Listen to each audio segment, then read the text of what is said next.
Welcome back to another round of Pro Cycling Manager. This episode will cover Giro Belvedere di Villa di Cordignano, a 1.2 under 23 race. It is marked as flat, but as you can see, we have some little climbs in the end that might be able to get an attack launched. So let's see what we can do there, and afterwards we have another under 23 race. It's the famous Liège. So I'm really looking forward for this two races, and we directly hop into Giro Belvedere. We are still on the fitness peak, which is pretty awesome. 98% fitness, 100% freshness, only 11% tiredness, and still fitness peak. So we should do fairly good in this race. Let's have a look. So +2 for the forecasted race day condition because of the fitness peak. We see only development teams or or continental teams, no pro continental teams, no world tour teams in that. World tour is not even eligible for under 23 races, and there we already go into the game. So let's see what our objective is. Our objective is teammate, work at the head of the group for 25 kilometers. I said in the last episodes more than once, try to do your objective if you cannot win the stage. But to be fair, I don't follow this objective here. I think these climbs in the end are good enough to be able to win. Unfortunately, our race day condition is only 0, so we had +2 on the forecast. Now we have only 0. Look at these climbs. They are long, they are steep, they are like orange and red. And afterwards there's downhill and a small flat part only. I mean, this stage is just 150k long. So this climb is in the last 10k. And if I work at the head of the group, my green bar will degrade faster. So I'm skipping on this. I'm not working for the team, and yeah, I'm not fulfilling the objectives, so I miss out 10 experience there. But therefore I have the opportunity to win this race. And usually follow your objectives if you don't see a chance to win. But if you see a chance to win, just go for the win. I think even if we don't win, even a top 5 standing can be pretty good to get more experience than working at the head of the group. So let's look at the race situation. We have a 5-man breakaway. Whoops. With mediocre riders. So if we click through the riders, all the stats are right. So these are some development riders.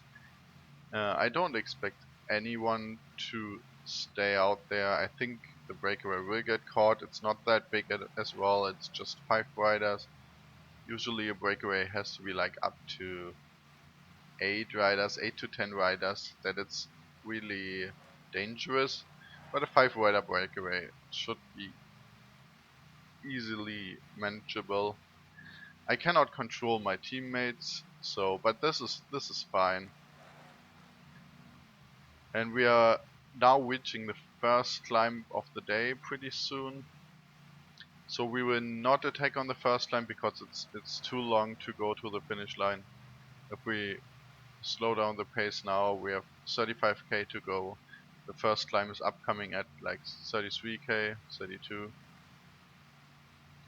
So we are not attacking here, but as you can see, it's really steep. It has like turns. It's all the time like 8%, 9%, and now we are at the top of the climb. So it's a pretty sharp climb that is. And as you can see in our yellow, we are the guy with the best yellow. All the other guys are losing out yellow energy.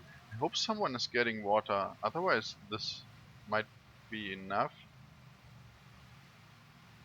So let's continue on X8 until we are short before the climb.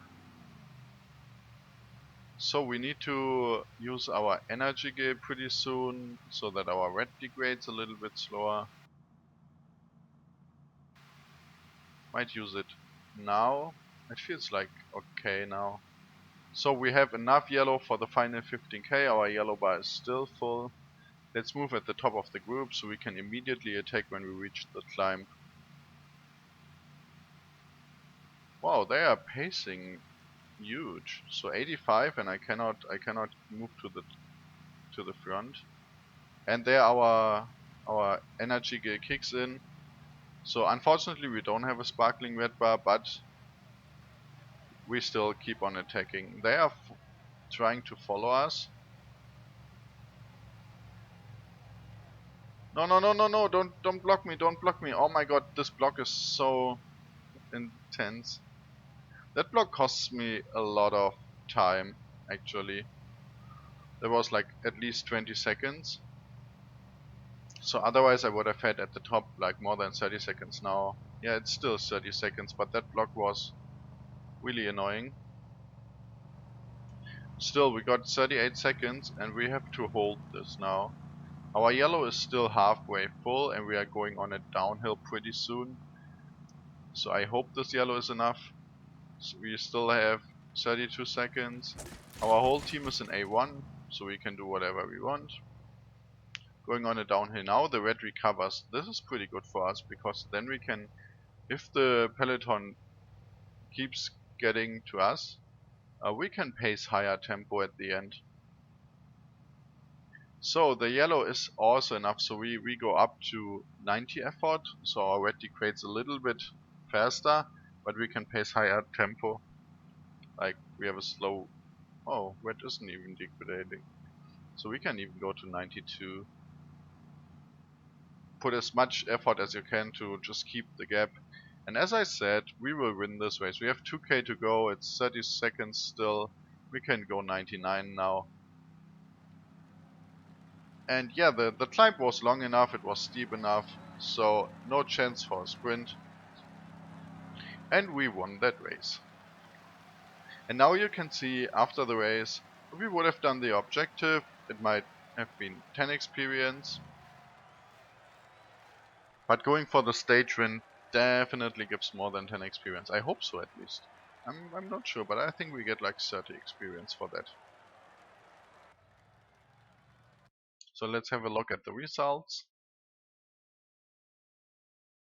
We know we won that, plus 28 seconds. And we get 33 points of experience. So even so we did that bad, race standings first on the race is exceptional and giving us 33 points of experience.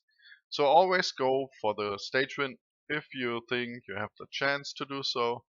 I thought we can easily manage to get a stage win on that sharp steep climbs. And yes, now we are going forward for Liège, Bastogne-Liège. It's upcoming in 2 weeks, so we have a break week of training in between where we can recover our tiredness. I think we have a break week, I'm not even that sure. So we are in the middle of April, the virtual riders ride all the classics right now, also Flash Wallon, Amstel Gold Race, and they are riding Liège, Bastogne-Liège as well. We are riding the under 23 version that we can ride because we are in a continental team in the first season. You can see we are on a break week, so we have 16% tiredness, and after this week it should go down to 0%. Our fitness peak is expiring now, so we have the sparkling scan of the fitness peak. That means it's now at +1. I can show you that for a moment. We have 101.3 points, so we will lose like 1 point per day right now on the fitness peak, and then after it's below 100 it resets to 0 again.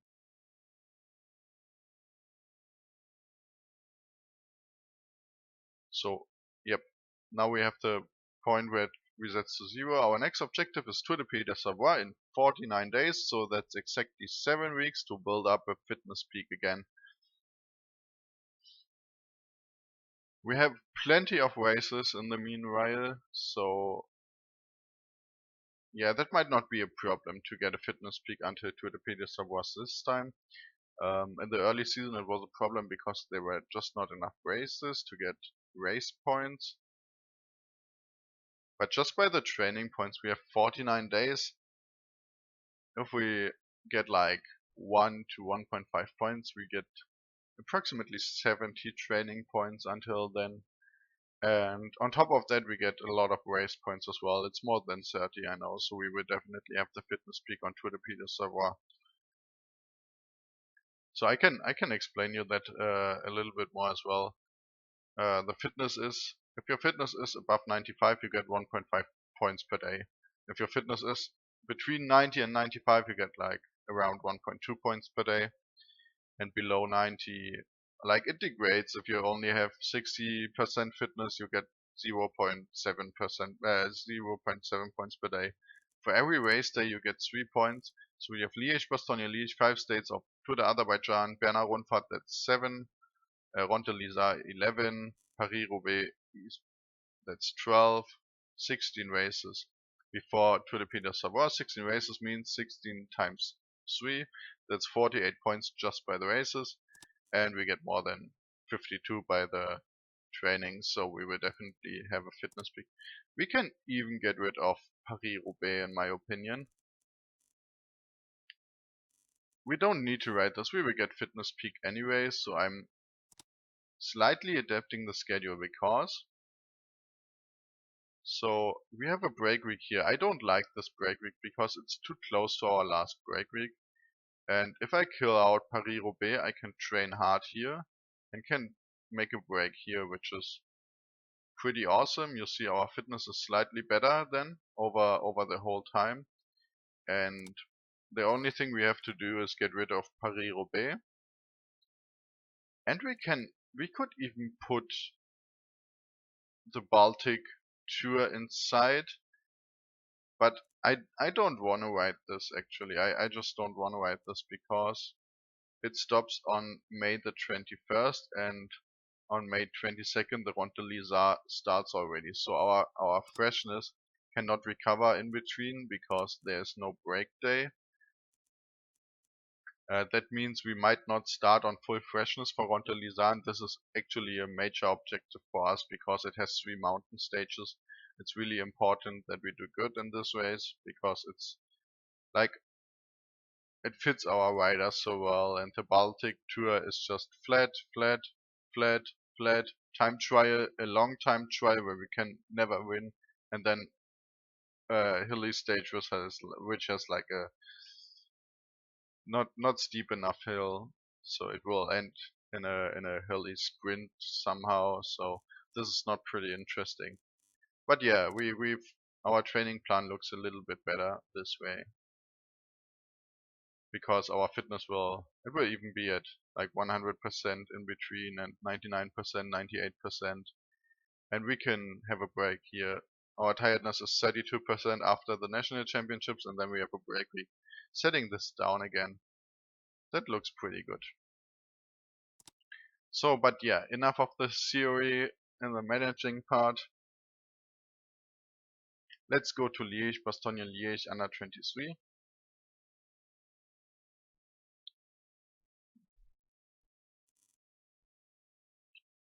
And if we look at the favorites, we are not a favorite. This is interesting because we have 70 hill as well, and we have a higher elevation as well. Sometimes it just doesn't show your name in the favorites. Unfortunately, our fitness peak is away, so we don't have +2 anymore. But still, we should be listed there, to be honest.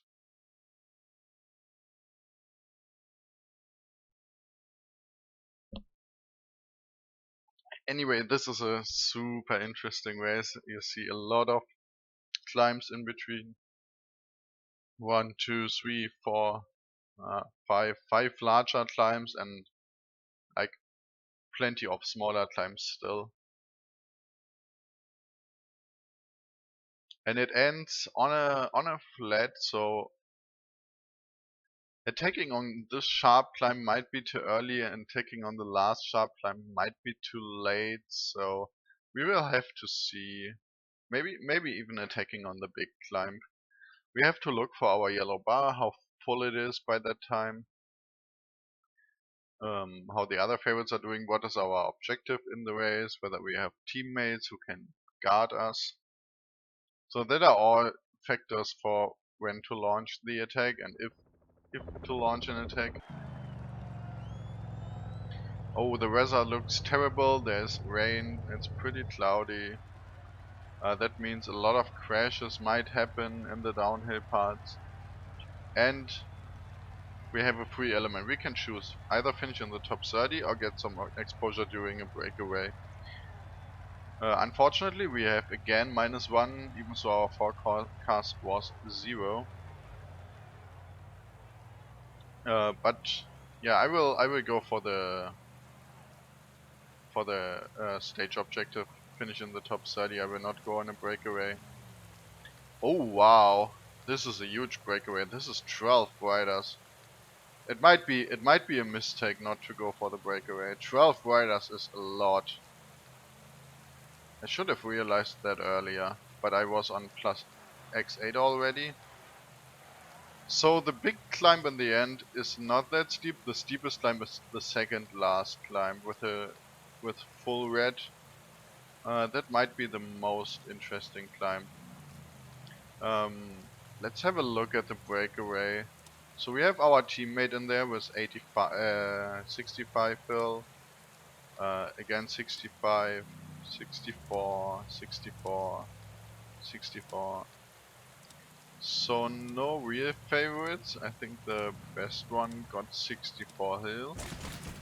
And we have a crash in the peloton. So the peloton split.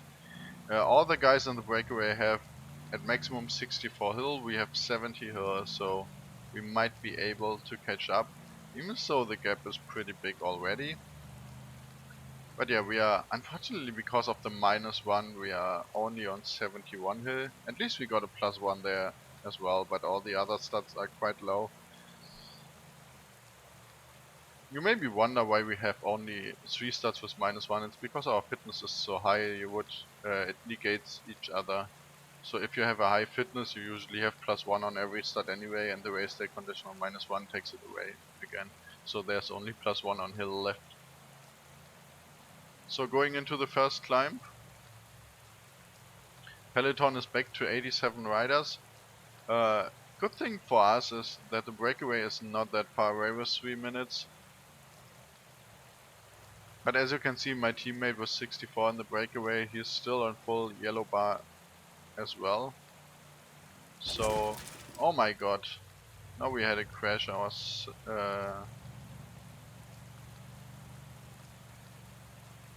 as I said before, there will be a lot of crashes. Good thing for me is that someone is pacing here. So we will catch up to the field again. Yes, and there we are in the peloton again. Let's make sure we get to the front again.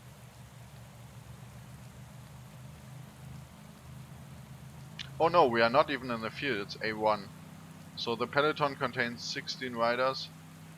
And the problem is our yellow bar doesn't look pretty good now. Because of the crash we had to invest a lot of effort. But we can still recover. So yes, now we are at the front of the peloton again. Our yellow doesn't look too good.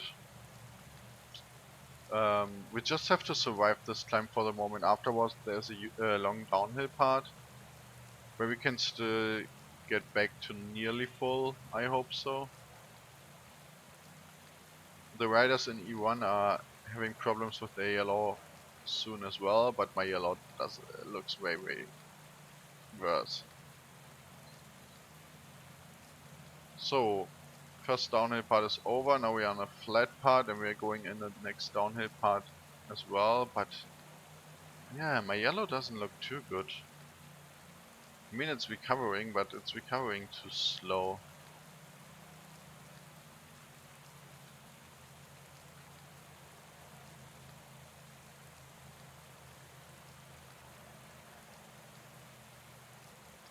So we are at Côte de la Redoute.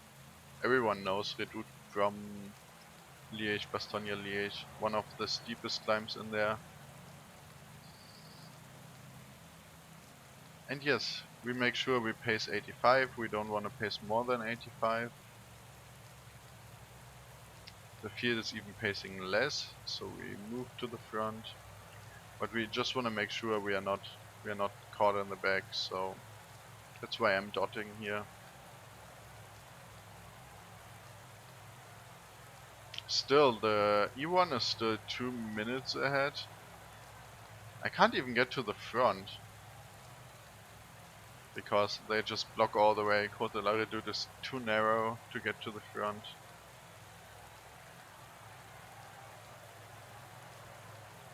Now we can. Okay, there were no splits in the field.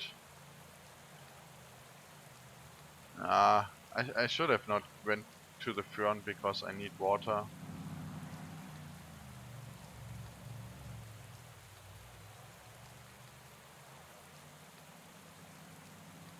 They costed a bit of energy as well.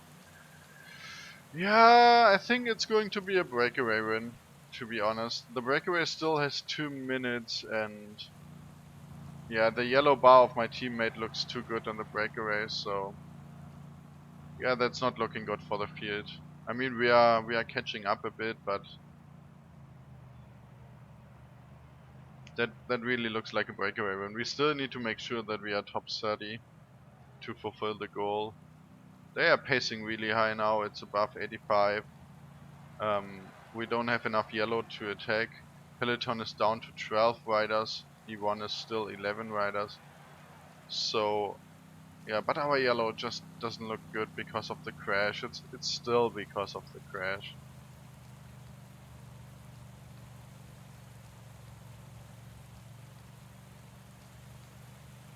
I should have went in the breakaway. It's just 12 riders is just too big. It's 11 riders now because one of them dropped. But yeah,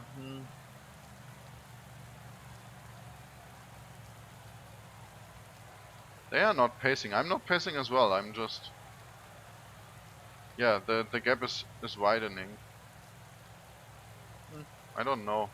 If they are not pacing, I'm attacking. But only a short attack. But yeah, they catch me again. So let's fall back to the peloton. They don't let me go away.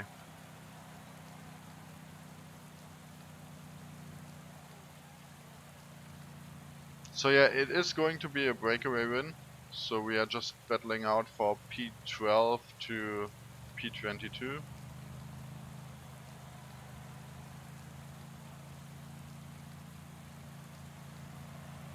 Time to use the energy gear now.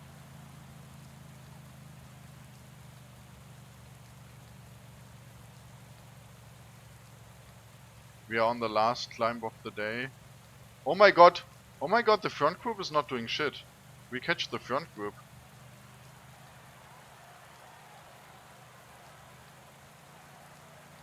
Ah, I cannot tempo. He is dead as well.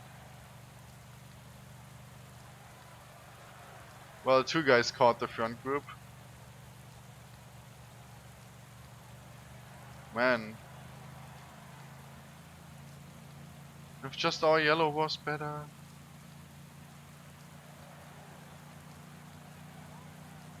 My teammate is winning. My teammate is winning.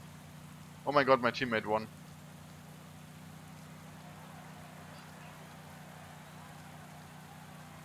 My teammate won from the breakaway and we are on P18. Yeah, it's all about the crash. The crash, we could never recover from the crash because we had to invest so much yellow energy. And therefore... And we should have also went on the breakaway because the breakaway was just too strong.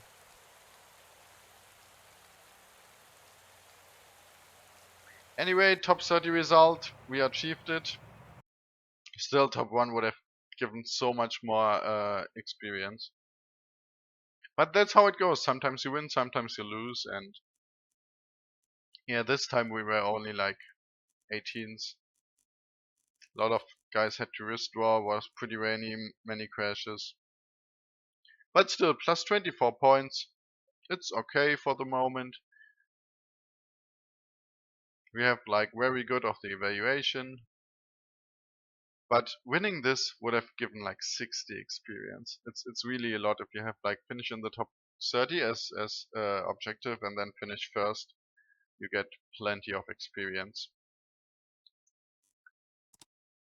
So anyway, that's it for the episode again. Next episode will cover, I think, I'm not sure if I'm doing the full Tour de Azerbaijan in one episode.